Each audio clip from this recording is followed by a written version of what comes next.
Bienvenidos al podcast de actualidad del día 27 de mayo del año 2024. Lo he dicho en el inicio de varios podcasts, pero tenemos novedades sobre Begoña Gómez.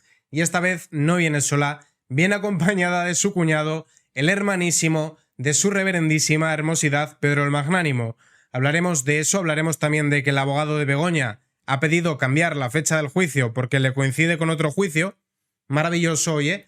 El abogado de la investigada, porque Begoña está investigada, digan lo que digan, está investigada, diciéndole al juez cuándo tiene que ser el juicio. Una cosa maravillosa. Hablaremos en política internacional del caso Pegasus y de Marruecos, y hablaremos también de un caso multireincidente, otro caso aislado de estos famosos que no pasa en este país, de inmigrantes ilegales que en una misma noche se dedicaron a atracar a varias personas. También hablaremos de la campaña de Vox de cara a las europeas, remarcando que, a diferencia del resto de partidos, ellos no están a favor de la Agenda 2030 y diciendo algo que el propio Esteban Pons ha dicho, y es que vota lo mismo que el PSOE en Bruselas. Con lo cual, eso de intentar extrapolar la política doméstica a las europeas y pretender vender esto como un voto contra el socialismo, que es la estrategia de Feijóo, como que mucho sentido no tiene. Veremos también alguna otra cosa, tenemos también que el presidente de Adif participó en el amaño de un contrato de más de 20 millones de euros, entre otras cosas. Empezamos por la campaña para las europeas del partido Santiago Abascal, Vox, que reitera que la coalición entre PP y PSOE ha llevado a Europa a una situación insostenible, votan de la mano para acabar con el sector primario. De hecho, es que no solo buscarían con este pacto verde europeo desmantelar la agricultura, la ganadería y la pesca europea, también darle la estocada al sector secundario, a la industria, que llevamos décadas viendo cómo se traslocaliza a Magreb y al sudeste asiático. Y no es porque la avaricia del empresario le lleve a trasladar sus fábricas a países donde la mano de obra es más barata, porque sabemos que Europa tiene sectores muy avanzados que requieren de mano muy cualificada que se halla únicamente en Europa y Norteamérica. Esto es así por la presión fiscal, por las trabas burocráticas, la mayoría relacionadas con la lucha contra el clima cambiático, que dicen que los europeos tenemos que salvar al planeta, los demás países no contaminan, y más especialmente por los cupos y todas estas cuestiones que desincentivan tremendamente producir aquí, máxime cuando el precio de la luz pues está disparado y las fábricas dependen de la energía. Todo ello, pues, lógicamente se traduce en paro, en ruina y en miseria. El portavoz nacional de Vox, Fuster, ha recordado que el PP y el PSOE votan juntos en el 90% de las votaciones en el Parlamento Europeo.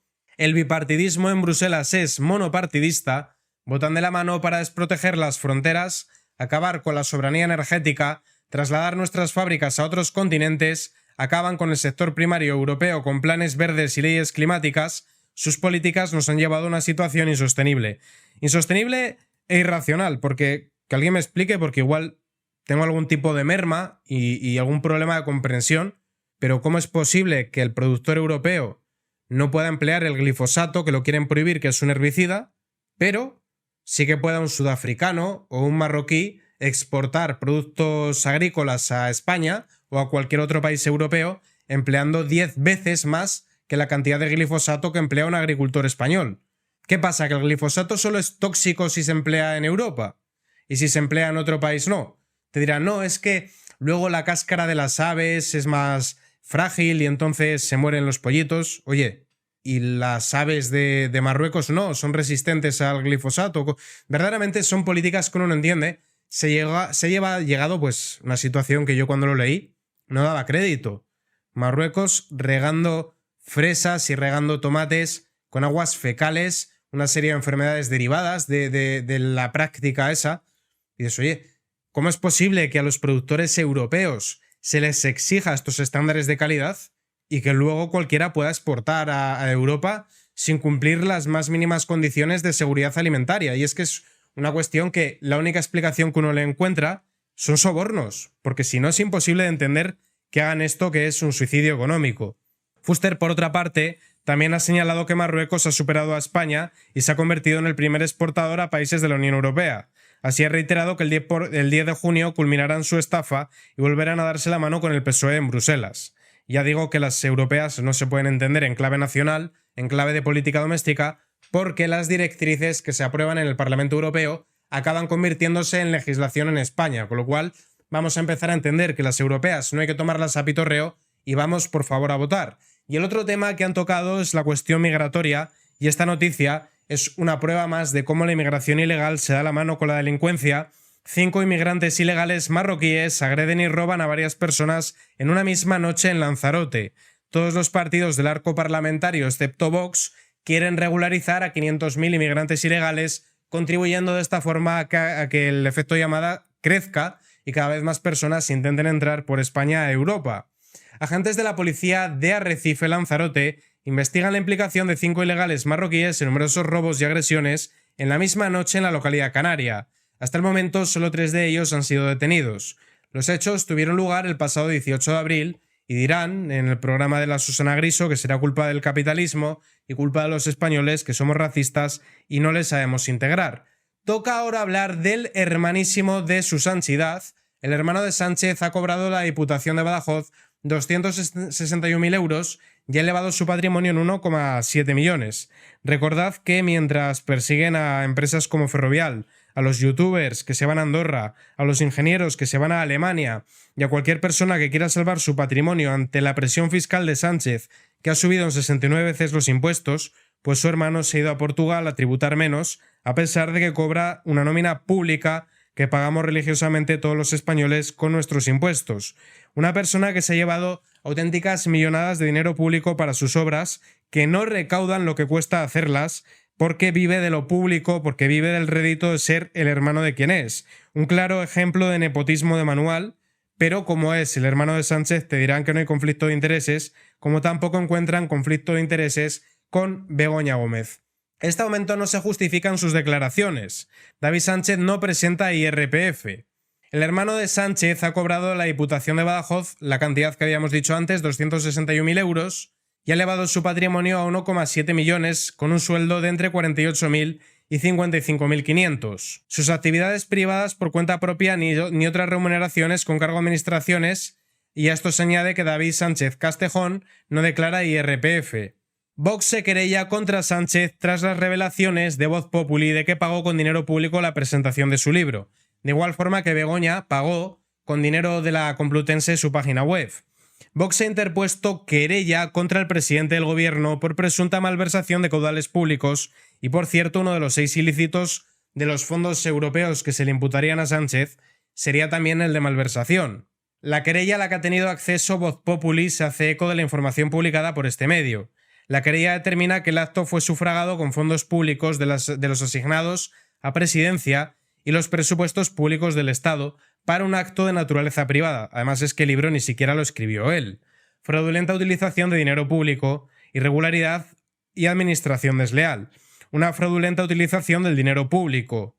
Y además, todo ello llevando allí a los ministros del Ejecutivo para un acto que era para mayor gloria del presidente, con gente de la farándula como puede ser Jorge Javier Vázquez y también el infame Pedro J, un traidor, un auténtico traidor, que pasó de ser el azote del PSOE a ser su más fiel escudero. Vamos a hablar ahora de Begoña Gómez con varias noticias bastante interesantes de la supuesta maquinaria de fango, cuando en realidad vemos que el fango lo tiene ella hasta el cuello. El juez que investiga a Begoña Gómez levanta el secreto tras filtrarse en prensa el informe de la UCO. Filtrarse probablemente por el propio Fernando Grande Marlaska, al medio del País. En un auto que ha sido subido a la red social X por un abogado personado, el titular de Juzgado de Instrucción de Madrid número 41 indica que han cambiado las circunstancias que aconsejaban declarar las actuaciones secretas, por lo que, a pesar de que acordó una prórroga del secreto de un mes el pasado 15 de mayo, decide levantar ese secreto. En esta resolución de una sola página, que en cambio a criterio es debido a que ha sido publicado en prensa el informe aportado por la UCO y porque no hay más documentación en la causa sobre lo que sea necesario mantener el secreto. Os recuerdo que el juez está siendo presionado por la Fiscalía, que se ha revelado quién es su hija y que está siendo acosado por osar hacer cumplir la ley, cuando parece ser que ha cometido ilícitos la mujer del presidente. La mujer de Sánchez está dando clases de reputación empresarial, que esto ya es el colmo del cinismo, mientras el juez investiga sus negocios. Esto es tremendo. Begoña Gómez se encuentra a día de hoy impartiendo clases sobre reputación empresarial. Mientras ofrece consejos a universitarios sobre cómo cuidar la imagen, un juez investiga sus negocios. El programa del máster en el que da clases Begoña explica que la reputación, junto con el resto de intangibles empresariales, constituyen hoy la mayor fuente de valor para las compañías, como demuestran la mayoría de las investigaciones empíricas. Todo ello lo dice una que está siendo investigada, pero que además no tiene titulación homologable para impartir este curso, que además se le podría decretar de nulidad su nombramiento porque no era personal de la Complutense, y que para más INRI pues emplea fondos de la Complutense para hacer su propia página y se vale de ser la pareja de quien es para captar clientes, ya que ella se presenta como conseguidora de fondos. Sánchez premió con la dirección de la Menéndez Pelayo al rector de la Complutense, que avaló a su mujer. El gobierno de Sanchinflas puso en el año 2021 a Carlos Andradas al frente de la Universidad Internacional Menéndez Pelayo, después de que avalara la idoneidad de la mujer del presidente para codirigir un máster pese a no ser licenciada. Y además no ser personal docente de la Complutense. El Consejo de Ministros nombró a Andradas nuevo rector de la universidad a propuesta del Ministerio de Universidades, como comunicó entonces Manuel Castells, ministro en ese momento por la cuota de los comunes. Antes de ello, el matemático fue rector de la Complutense y bueno, ya sabemos que allí, en privado y en público, defendió a Begoña Gómez para codirigir el máster, lo cual se podría entender como que el presidente se tenía que haber abstenido por haber un conflicto de intereses, o que el nombramiento podría ser considerado una recompensa por haberle hecho un favor personal a Begoña Gómez. En plena controversia por estas ocupaciones de la mujer del Ejecutivo, Andradas remitió una carta dando respaldo a la designación de Begoña, a pesar de ser persona externa de la UCM. Además, afirmó en su misiva que estos títulos propios, como el codirigido por la mujer de Sánchez, contaban con controles previos de aprobación de los cursos y con los mejores profesionales. Los profesionales ya vimos que salían de ACNUR y de Cruz Roja. Lo digo porque estas ONGs tienen vinculación a la inmigración y Begoña había sido directora del Africa Center, donde por cierto era financiada a través de Guacalua por Globalia mientras se reunía con Hidalgo y se iba a rescatar Air Europa, y además se valía de ser de la mujer de Sánchez para llegar a acuerdos con Ghana. Después llega más ayuda humanitaria de España a Ghana después de esa reunión. Un pitorreo, todo ello es algo digno de estudio, y que haya gente que lo defienda por puro sectarismo, pues la verdad que es triste. El abogado de Begoña pide aplazar las testificales del 6 de junio porque le coinciden con un juicio. Ya lo que faltaba, el abogado de la acusada, de la investigada, diciéndole al juez cuándo tiene que ser el juicio porque le viene mal. Esto ya es el colmo del cinismo, cuando en realidad todos sabemos que busca ganar tiempo para que no coincidan las pesquisas y los juicios con las europeas y que de esta forma el PSOE no sea dañado. El abogado que lleva la representación de Begoña Gómez ha solicitado al juez que abrió diligencias contra ella por un presunto tráfico de influencias que aplace las declaraciones de los testigos. El abogado lleva la defensa de uno de los procesados en el caso Numaria, en el que también constan como encausados Imanol Arias y Ana Duato, y ese juicio tiene programadas sesiones esa misma semana. Fuentes de la Audiencia Nacional señalan, sin embargo, que ese juicio se celebrará solo 2 días de sesiones en esa semana, o sea que no coincidiría. Por otro lado, las fuentes consultadas subrayan que el letrado contratado por Gómez para defender sus intereses no ha pedido la suspensión de la testifical del 7 de junio, la del empresario Carlos Barrabés. En otro orden de cosas, Transparencia exige a Marlaska que explique el uso de gases lacrimógenos en la calle Ferraz. Y es que hemos visto una contundencia injustificada por parte de Marlaska contra los agricultores, pero también contra aquellos que se manifestaban en contra de Pedro Sánchez y la amnistía en frente de la sede del PSOE en Ferraz. El Consejo de Transparencia y Buen Gobierno ha exigido al Ministerio del Interior que proporcione en 10 días la información sobre las cargas policiales en la calle Ferraz en relación a la norma que tiene la policía para usar gases lacrimógenos como los usados. Lo ha hecho a instancias de un particular que reclamó a este gabinete que dirige Marlaska, que no respondió. El solicitante lleva intentando obtener una información desde el 7 de noviembre, el día después de que la policía dispersara con gases lacrimógenos a los 3.800 manifestantes, que de hecho la mayor parte de ellos eran personas mayores. La utilización de armas químicas para disolver manifestaciones fue muy criticada incluso por los propios miembros de la policía, que expresaron su sorpresa e indignación por el uso de un medio coercitivo totalmente inusual, reservado para cuando se ejerce violencia extrema contra las fuerzas de seguridad. Violencia policial. Lamentan que ante este medio de Objective que las imágenes de violencia policial en la calle Ferraz no se habían visto en España desde la transición. Sí, pero es que la transición hubo una amnistía para cambiar de régimen y ahora hay otra amnistía para volver a cambiar de régimen. Pasamos del régimen del 78 al régimen del PSOE State of Mind. El presidente de Adif, entramos en materia de economía, participó en el amaño de un contrato de 20,4 millones de euros en 2022. Presunta corrupción de la empresa pública Adif, la encargada de la gestión de la red ferroviaria y dependiente del Ministerio de Transportes, epicentro del caso PSOE Tramacoldo que investiga la Audiencia Nacional. Un chat de WhatsApp al que ha tenido acceso en exclusiva de Objective desvela la participación de varios directivos en una manipulación de la puntuación técnica de un contrato que salpica directamente a Ángel Contreras, que es el presidente de la compañía Adif. Un contrato que afecta a la mejora de la señalización del tramo ferroviario entre Sevilla y Badajoz, un trayecto de 139 kilómetros de vía única sin electrificar. La licitación se hizo por 24,6 millones de euros y se adjudicó por 20,4 con fondos europeos. El contrato fue adjudicado a una empresa conjunta de Siemens y FCC. Siemens, recordad que Raúl habla mucho de ella, Raúl del canal El Murciano, actualmente el CID, y también recordad que el otro día veíamos que Siemens exigía a España que regularicen a más inmigrantes ilegales. Altos cargos de Adif solicitaron ajustar estas calificaciones para acercar las puntuaciones de Siemens y Thales para que la posterior valoración económica tuviera más peso. Han tenido acceso al chat de los trabajadores de jefatura de coordinación. Y aquí podemos ver que estaban ajustando los precios. En otros mensajes se lanzan estas directrices, todo ello para que el contrato se lo gane quien lo tenía que ganar, según ellos. Política internacional, caso Pegasus. El móvil de Sánchez solo pudo ser espiado con Pegasus, justificando que era necesario para luchar contra el crimen. Si fue Marruecos, tendría que haber justificado el espionaje como necesario para luchar contra el crimen. El software Pegasus fue utilizado por Marruecos para espiar el móvil del presidente español. Esa es la principal línea de investigación que sigue la justicia del caso Pegasus y que pretende analizar qué hubo tras el caso de espionaje que no solo afectó al móvil de Sánchez, sino también de Marlaska, Margarita Robles y Luis Planas. Vaya piezas a las que investigaron. Uno que colabora de forma indirecta con los narcos y que además se dedica a deportar a chinos cuyo único delito es ser cristianos para que el Partido Comunista Chino los castigue.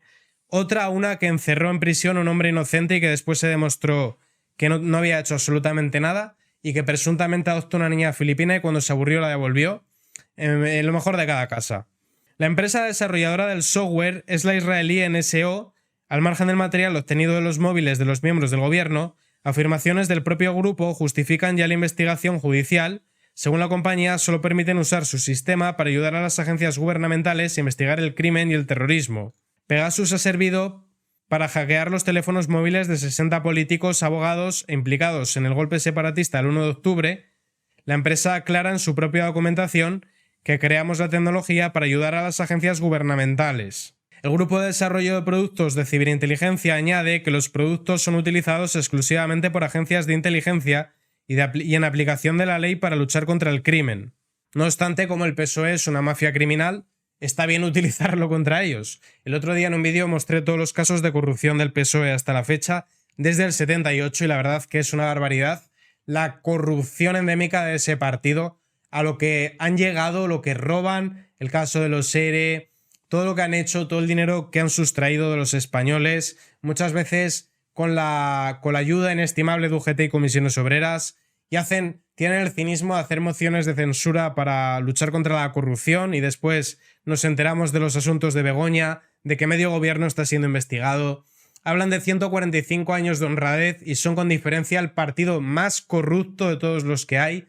Cometen todo tipo de corrupción, la política, la económica, pisotean las leyes, asaltan el poder judicial, se dedican a dividir a españoles entre buenos y malos, reabren las heridas de la guerra, pactan con todos los partidos que deberían de estar condenados al ostracismo, nos enfrentan con nuestros aliados tradicionales. En resumidas cuentas, una mafia sectaria que representa lo peor de nuestro país. Eso es el PSOE. Con esta noticia acabamos el podcast de hoy, día 27 de mayo del año 2024, y muchísimas gracias a todos por verme.